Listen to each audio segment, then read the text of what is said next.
William Boardman's speech is called Bring Back Civility. William, come on up. William Boardman, Bring Back Civility.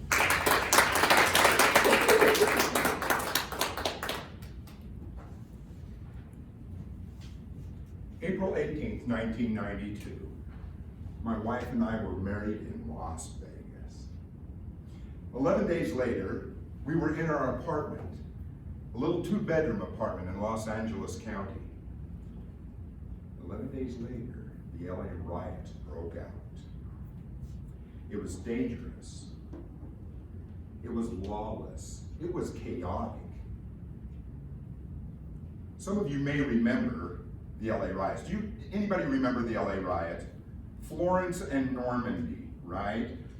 Reginald Denny, the truck driver who was pulled from his truck by a mob, beaten unconscious, left lying on the asphalt. And then when he finally got consciousness and rose up on his knees, somebody came up from behind with a brick and hit him in the head. If you had been in our kitchen apartment, you would have heard my wife cry. Please don't go. I don't want you to go. Lisa, I don't want to go. I have to go.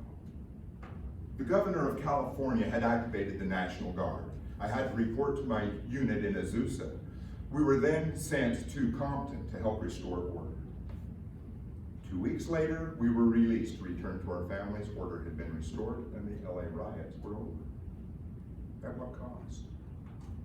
According to Wikipedia, 63 lives were lost. 2,383 people were injured. 12,000 people had been arrested. And $1 billion in damages. Madam Toastmaster, fellow Toastmasters, friends and guests, you can call that civil unrest. You can even call that civil disturbance. It was anything but civil. That was 28 years ago. Today, we have civility in public, in conversation, and online has taken a sharp drop. There's polarizing politics. There's trolls feeding on social media. People are receiving death threats for daring to share an unpopular opinion. There are even groups of people who plot violence against peaceful assemblies. What has happened to us?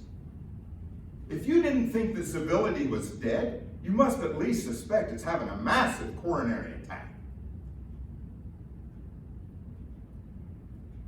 I believe that civility can be resuscitated.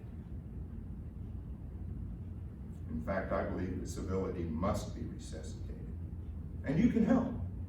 If we were to define civility, we could come up with a bunch of different definitions, which I think all sum up very well in a question.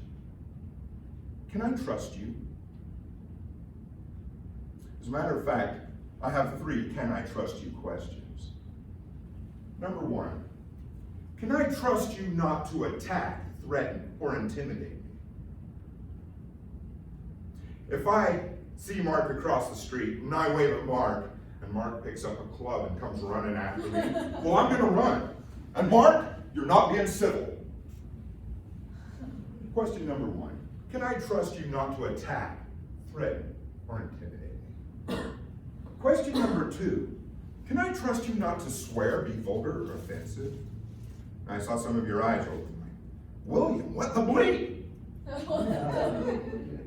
Swearing is all the rage nowadays. What are you, a prude?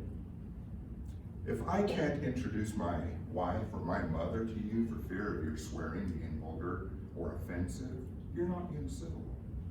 You should be able to control your tongue. So question 2, can I trust you not to swear, be vulgar, or offensive? Now question 3. Question 3 is, can I trust you not to hate or belittle when we do not agree? It's hard to have any public discourse or discussion that progresses when we hate and belittle one another. You know, when we hate and belittle, we lose the ability to listen. And if we can't listen to one another, how can we progress? So question 3, can I trust you not to hate or belittle when we do not agree? I believe that the world is a more civil place when I am my best self. And I believe that the world is a much more civil place when each of us are being our best selves.